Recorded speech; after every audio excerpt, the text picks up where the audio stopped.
All right, everyone, welcome back. We're diving right back into the Israel-Hamas conflict today. Buckle up. Yeah, seriously, because it's a heavy one. It really is. But like we always do, we're trying to get to the bottom of things, Yeah. right?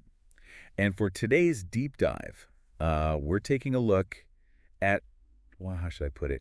This video clip we found about the ICC. The International Criminal Court, yeah. Right, exactly. Now, you've probably heard about this whole thing. It's been all over the news.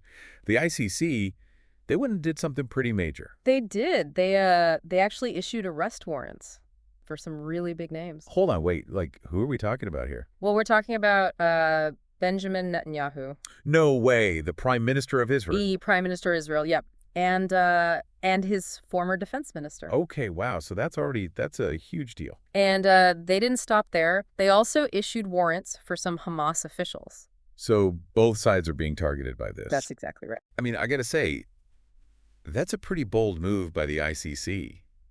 Stepping into a conflict that's been raging for over a year. Oh, absolutely. I mean, to see the ICC taking such a strong stance, it's definitely something. It really makes you think about the weight of these charges, right? Yeah. I mean, we're not just talking about, like, parking tickets here. We're talking about war crimes, crimes against humanity. This is the most serious stuff. This is the big leagues. It is. And, it's interesting because, you've done a lot of research on, international courts and their effectiveness. Mm-hmm. What power does the ICC actually have to enforce these warrants?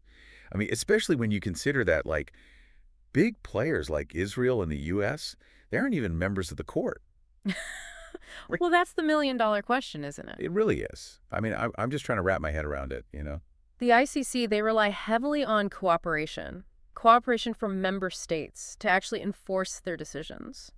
Okay, so they need other countries to help them out. They do. Mhm. And historically speaking, that cooperation, it hasn't always been, a sure thing, Yeah. especially when you've got powerful nations involved. That makes sense. They've got their own interests to protect. Exactly. So you've got, all this political maneuvering and diplomatic pressure. And then on top of that, you can't forget about the human cost of this conflict. I mean, the video, it mentions over 44,000 reported deaths in Gaza alone. That's a staggering number. It's heartbreaking, really. It really underscores the urgent need for a lasting peace, doesn't it? Absolutely. I mean, that's something we've talked about a lot, right? I mean, how do we even begin to move towards peace in a situation like this? It's a complex question with no easy answers. And these warrants, I mean, they could make things even more difficult, right? They could, because now you've got this added layer of legal complexity. It's like trying to solve a Rubik's Cube while someone keeps changing the colors.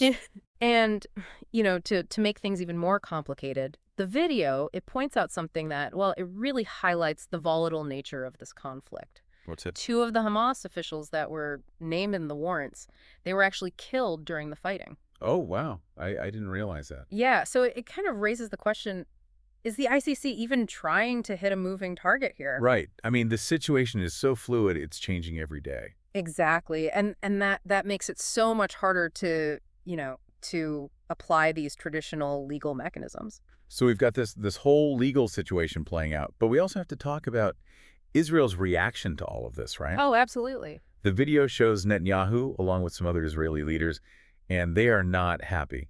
Not at all. They're calling the ICC's move disgraceful, even going so far as to label it anti-Semitic. Yeah, and that accusation of anti-Semitism, it's something we see pretty often, unfortunately, in these types of highly charged political situations. It's a very serious accusation to make. And I think it's crucial, like you said, to really examine these claims carefully. Understand the context, look at them from multiple perspectives. Exactly. We can't just jump to conclusions. So, all right, let's take a step back for a second and kind of recap what we've got here. We've got these arrest warrants from the ICC.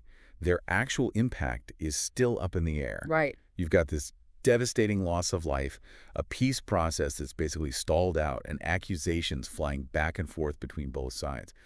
It's a lot to unpack, to say the least. So, I mean, when you look at this whole situation, what really stands out to you?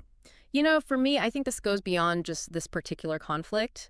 The ICC getting involved, their limited power in this situation, the resistance they're facing, it all raises a really important question. Can international justice, can these mechanisms really hold powerful actors accountable in a world where national interests so often come first? That's a tough one. I mean, there's no easy answer to that, No, there is. but it's something we all need to think about. It is, for sure. Well, everyone, as always, thanks for joining us on this deep dive. Yeah. It's a lot to process, but hopefully this has given you some more context and some things to think about. It's a complicated world out there. It really is. But hey, that's why we do these deep dives, right? To try to make sense of it all. One piece at a time. Yeah. All right, we'll see you next time. See you then. Keep taking time.